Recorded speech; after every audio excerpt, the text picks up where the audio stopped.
하나님의 말씀은 고린도후서 13장 11절에서 13절 말씀입니다. 마지막으로 말하노니 형제들아 기뻐하라. 온전하게 되며 위로를 받으며 마음을 같이하며 평안할지어다. 또 사랑과 평강의 하나님이 너희와 함께 계시리라. 거룩하게 입맞춤으로 서로 무난하라. 같이 읽겠습니다. 주 예수 그리스도의 은혜와 하나님의 사랑과 성령의 교통하심이 너희 무리와 함께 있을지어다. 아멘. 할렐루야. 제가 맡고 있는 부서는 초등부입니다. 오늘 초등부에서 달란트 잔치를 하였습니다. 몇몇 6학년 언니 아들 빼고는 우리 초등부 아이들은 난리가 났습니다. 선물에 눈이 뒤집혀서 선생님이고 전도사님이고 눈에 보이지 않았습니다. 또 신기하게 사춘기가 거의 다가온 6학년 언니 아들은 별로 관심이 없었던 것 같았습니다. 빨리 성숙해져서 그런가 봅니다. 아무튼 이 초딩들에게 아주 즐겁고 좋은 날이 오늘이었지만 저는 정말 죽을 맛이었습니다. 오죽했으면 밥심으로 살고 있는 제가 밥이 생각이 안 나더라고요. 그래서 점심을 걸렀습니다. 서영교에 오고 처음으로 있었던 일입니다. 그래서 자기 전도사님이라고 우리 친구들이 간식도 가져다 주고 치킨도 챙겨 주었는데 도저히 넘어가지가 않았습니다. 그런데 오늘 달란트 잔치 마지막 날에 친구를 데려오는 친구에게는 달란트를 많이 준다는 말에 새로운 친구가 오늘 4명이나 왔습니다.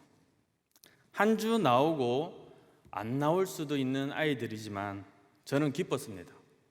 왜냐하면 우리 초등부 친구들이 직접 자기가 자기 손으로 데려온 친구들이기 때문에 아주 귀했습니다. 당연히 새롭게 온 아이들이 정착을 하여서 계속 믿음 생활을 하는 것이 더 중요하겠지만 이 아이들이 전도를 통해 교회에 발을 붙이고 하나님께 예배를 드리고 예수님을 알았다는 것에 저는 기뻤습니다. 우리 주일학교 여름성경학교 및 수련회 지금 진행이 되고 있습니다. 우리 성도님들이 많은 기도와 물질과 힘으로 후원해 주시고 우리 아이들 여름 사역을 통하여서 예수님을 만나고 성령 충만한 값진 보물을 가질 수 있도록 많이 도와주셨으면 감사하겠습니다. 로마가 한참 기독교인들을 핍박했을 때 핍박을 각오하며 신앙생활을 하였던 한 여인이 있었습니다. 귀족의 딸로 태어나서 예수 그리스도 안에서 순결한 믿음을 지켰던 이 여인은 음악과 예술에 있어서 탁월한 재능을 가졌습니다. 너무나도 아름다웠고 사랑스러운 모습에 황제의 마음이 녹았고 황제는 그 여인에게 황후가 되든지 아니면 신앙을 따라 죽음을 선택하라고 요구했습니다. 계속되는 황제의 유혹 속에서도 넘어가지 않는 신앙을 지켰던 이 여인은 결국 참수형을 처하게 됩니다. 그녀는 교회의 애도 속에 카타콤에 장사되었고 훗날 이교도들의 침입대에 이장하게 되었습니다. 그런데 너무나도 방부 처리가 잘 되어서 시신이 그대로 보존이 되었습니다. 세 손가락을 펴고 그리고 다른 한 손에 한 손가락을 펼친 모습을 보았습니다. 삼일체 하나님을 생각하면서 기꺼이 순교를 당했던 이 여인의 아름다운 신앙은 카타콤에 세워진 석고상을 통하여 지금도 많은 이들에게 감동을 주고 있다고 합니다. 사랑하는 성도 여러분, 우리가 믿는 하나님은 삼위일체 하나님이십니다. 하나님의 이름이 삼위일체라는 것이 아니라 하나님은 성부 하나님, 성자 하나님, 성령 하나님 삼위가 계시는데 그 하나님은 영광과 능력과 존귀를 받으시는 점에서 일체, 즉 하나가 되신다는 겁니다. 하나님은 세 하나님이 계시는데 그 하나님이 일체라는 것은 정말 우리 이성으로서는 이해할 수 없는 어려운 말 중에 하나입니다. 그러면서도 제자들이 삼위일체를 고백할 수밖에 없었던 것은 예수님을 경험하고 성령님을 경험했기 때문입니다. 그때부터 예수님을 경험한 제자들은 예수님을 하나님으로 인정하고 고백할 수밖에 없었습니다. 그는 살아계실 때도 하나님만이 하실 수 있는 엄청난 능력을 행하셨기 때문입니다. 오병이어의 기적이라든지 각종 병든 자를 고치는 일이라든지 그리고 심지어 죽은 자를 살리시는 일을 행하시기도 하셨습니다. 더욱 놀라운 사실은 그 자신이 십자가에서 처참하게 죽으셨다가 다시 죽음의 권세를 이기시고 부활하시고 승천하신 사실입니다. 이런 경험을 한 제자들은 그 예수님이 하나님이시라는 고백을 하지 않을 수가 없었습니다. 성령님도 마찬가지였습니다. 예수님은 자신이 하나님께로 올라가면 나를 대신하여 또 다른 보혜사를 보내주시겠다고 말씀을 하셨습니다. 자신이 영으로 다시 오시는 것이 아니라 또 다른 보혜사를 보내주신다는 그런 말씀입니다. 오순절 마가 다락방에서 성령 하나님을 경험한 그들은 하나님의 전능하신 능력을 경험하였습니다. 듣지도 배우지도 못했던 외국어를 유창하게 할 수 있었으며 예수님이 행하셨던 기적을 행하기도 하였습니다. 완전히 바꾸어진 자신의 모습을 보면서 성령님을 또 다른 보혜사로 예수님과 같은 하나님이심을 고백할 수밖에 없었습니다. 그거 아시나요? 성경에는 삼위일체라는 말이 나오지 않습니다. 네, 다 아셨나 봅니다. 그러나 성경은 하나님이 삼위일체 되심을 보여주는 증거들로 가득 차 있습니다. 우리가 믿는 하나님은 삼위일체 하나님이십니다. 우리의 신앙생활은 카타콤 한 여인이 보여주었던 그대로 삼위일체 하나님을 바라보는 신앙생활이 되어야 합니다. 삼위일체 하나님을 바라보는 신앙생활로 삼위일체 하나님을 믿는 우리 성도님들 되시길 간절히 소원합니다. 오늘 고린도후서 13장 말씀을 읽었는데 오늘 본문은 삼위일체 하나님을 보여주는 중요한 성경 구절입니다. 13절에 보면 주 예수 그리스도의 은혜와 하나님의 사랑과 성령의 교통하심이 너희 무리와 함께 있을지어다 라고 말씀이 나옵니다. 목사님들이 매주 예배 시간마다 하는 축도가 바로 여기에서 나온 겁니다. 약간의 말들이 첨가되기도 하였지만 그 뼈대는 오늘 13절에 나오는 내용 그대로입니다. 이 축도에 보면 주 예수 그리스도가 나옵니다. 하나님이 나오시고 그리고 성령님이 나옵니다. 예수님, 하나님, 성령님이 세 분을 가리켜 삼위 하나님이라고 하고 그 하나님은 영광과 능력과 존귀라는 점에서 똑같다는 의미의 일체라는 말을 쓰게 됩니다. 그런데 오늘 본문의 축도는 평소에 우리 목회자들이 하는 축도와 순서의 차이가 있습니다. 목사님들은 성부 하나님, 성자 예수님, 그리고 성령님 순서대로 축도를 하는데 오늘 본문은 성부 하나님과 성자 예수님 순서가 바뀌었습니다. 이것은 사도 바울이 경험한 신앙에서 나오는 순서라고 볼 수가 있습니다. 사도 바울은 사실 예수님을 극구 부인하고 인정하지 않았던 사람 중에 한 사람이었습니다. 예수님이 하나님이시고 하나님이 보내신 메시아 구세주라는 말을 전혀 인정하지 않고 오히려 그렇게 주장하는 그리스도인들을 하나님을 모독하는 자라고 핍박했던 바울이었습니다. 그런 바울이 다메섹 도상에서 부활하신 주 예수님을 만나고 나서는 그분이 하나님이시고 구세주이심을 인정하지 않을 수 없었습니다.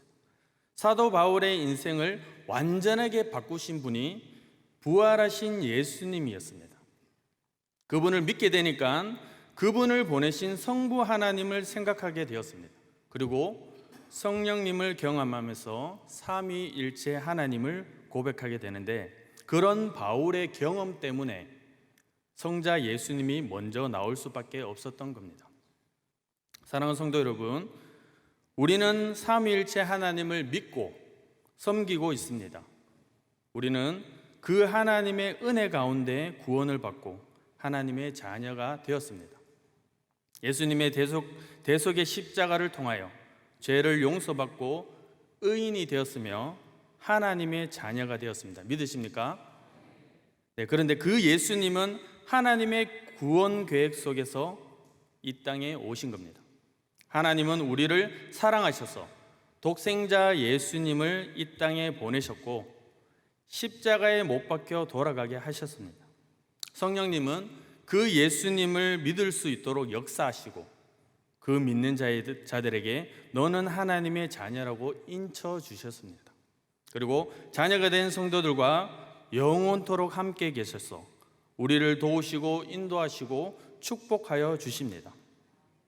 우리의 구원은 삼위 하나님의 섭리와 계획과 역사 속에서 이루어진 엄청난 축복입니다. 그러기에 우리는 더 말할 것도 없이 삼위 하나님께 영광을 돌려야 합니다. 삼위 하나님께 감사하고 삼위 하나님을 위해 충성하는 삶을 살아가야 합니다.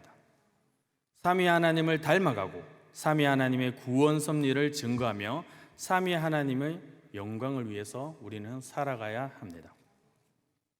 삼위 하나님께 감사하고 충성하고 닮아가며 증거하여서 하나님의 영광을 위해서 살아가는 우리 성도 여러분 되시길 간절히 소원합니다.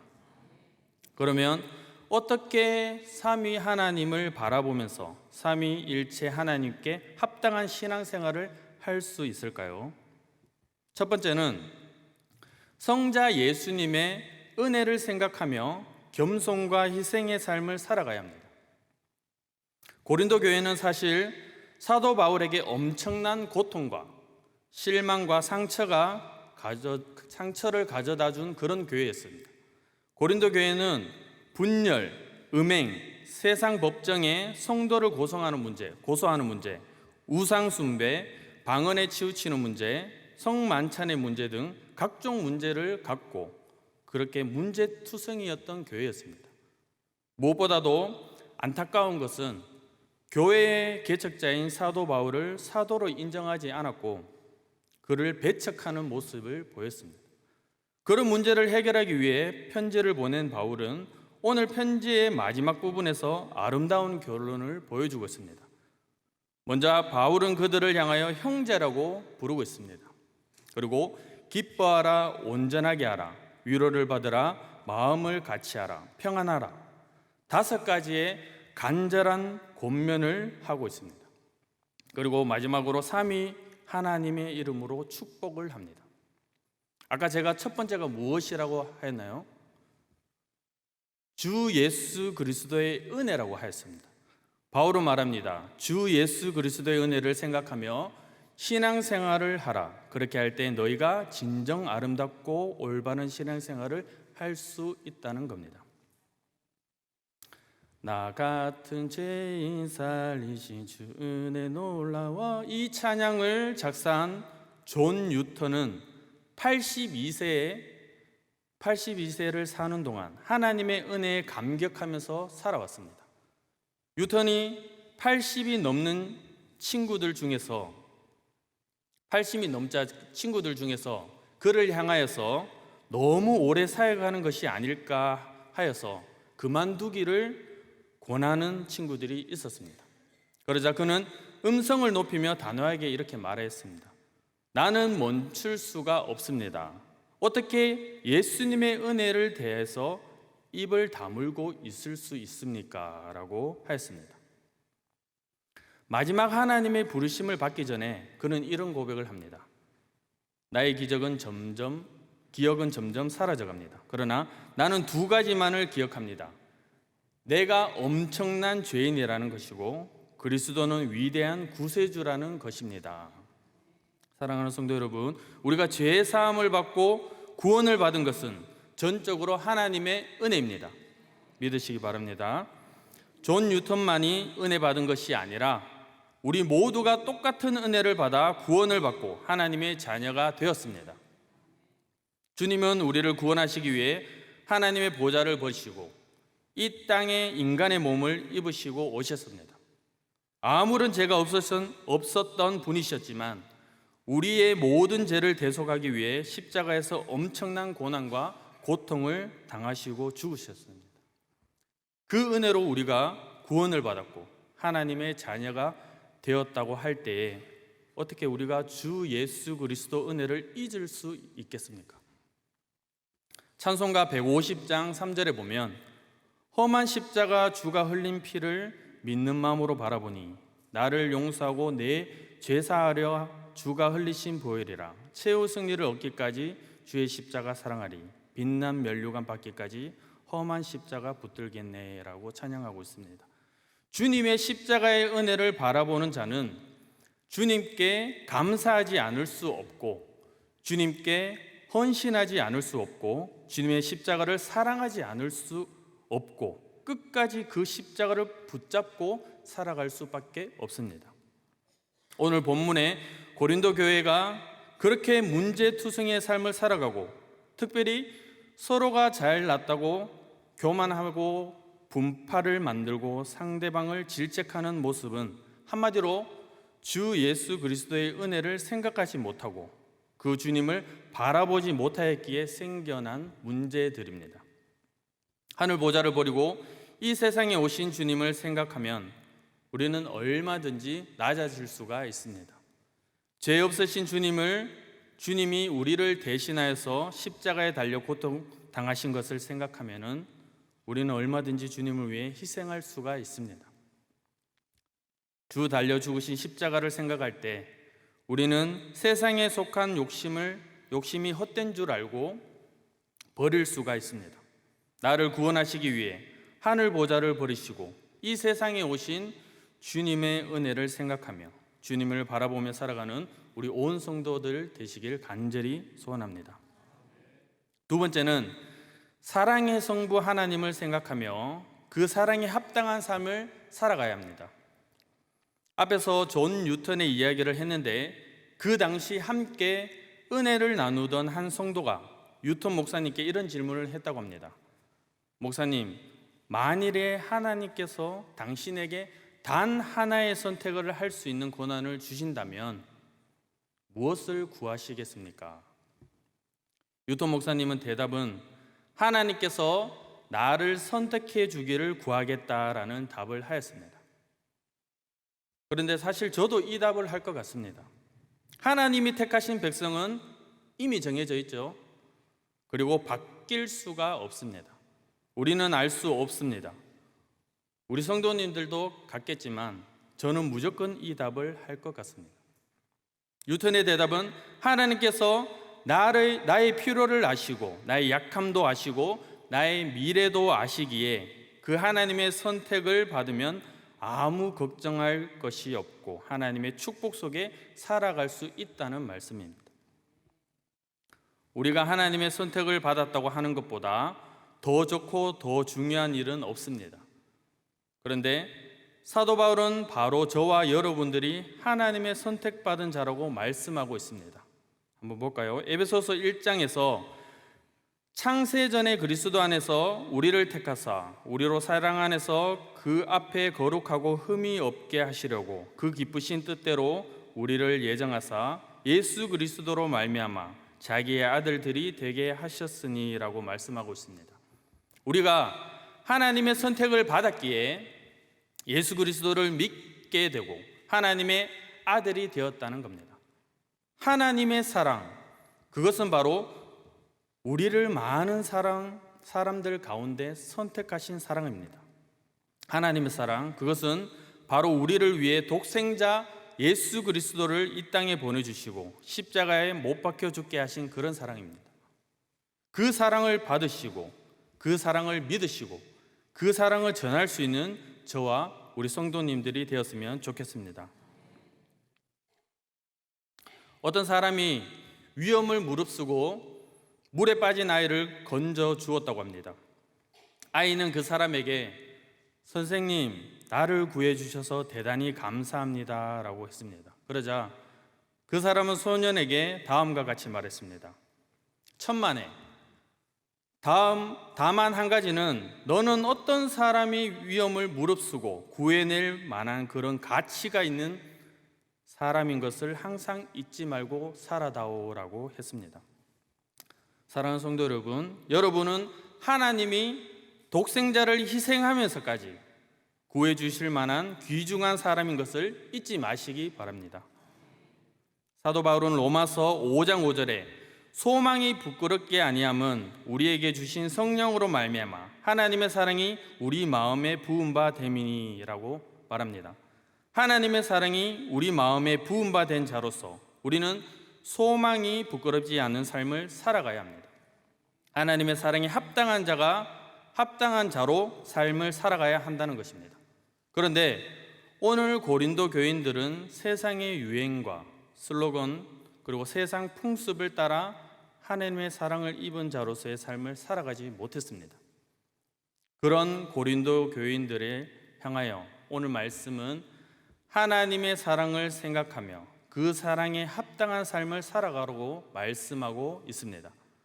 사랑하는 성도 여러분, 여러분들은 세상의 정욕과 방탕에 휩쓸리면서 그냥 적당히 세상 유혹에 따라 살아가도 괜찮은 그런 존재가 절대 아닙니다. 여러분들은 하나님이 자신의 독생자를 주시고 구원해 주실 만큼 그렇게 소중하고 가치 있는 그런 사람입니다.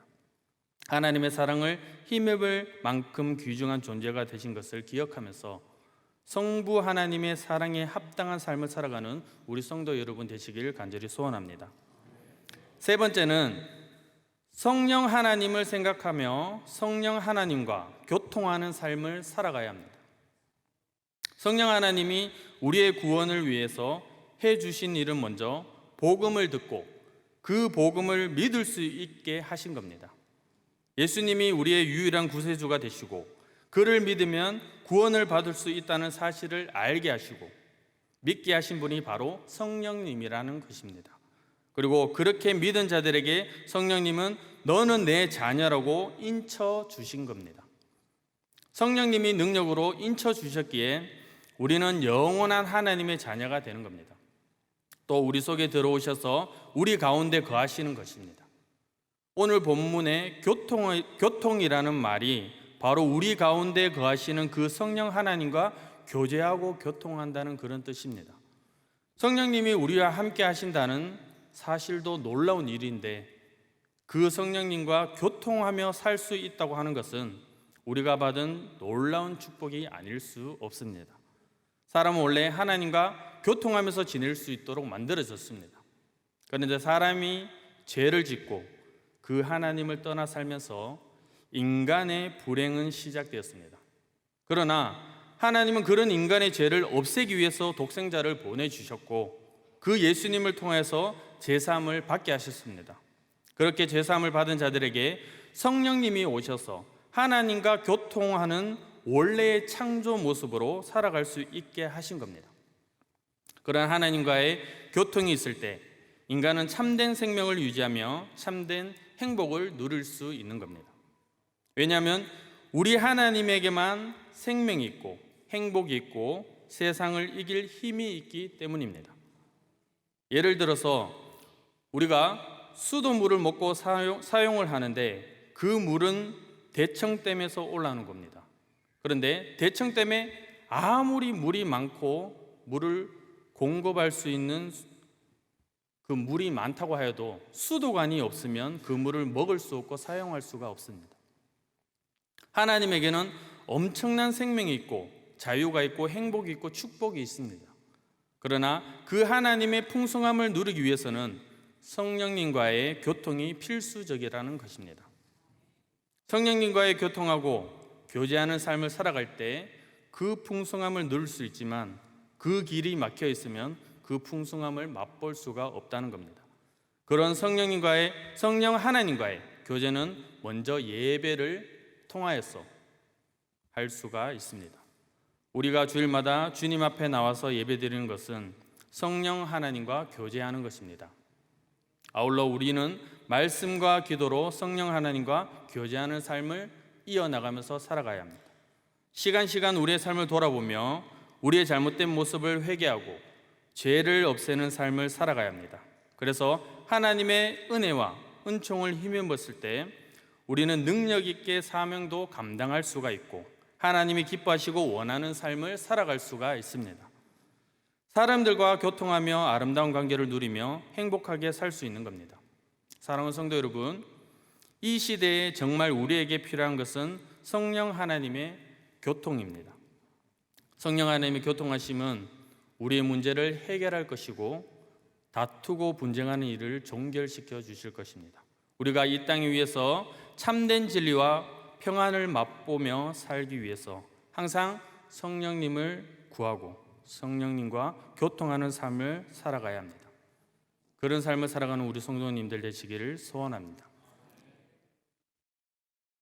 오늘 말씀을 통해서 우리가 믿는 하나님이 삼위일체 하나님이심이라는 것을 알고 그 하나님의 은혜와 사랑과 교통하심 속에서 늘 승리하는 성도 여러분이 되시기를 간절히 소원합니다.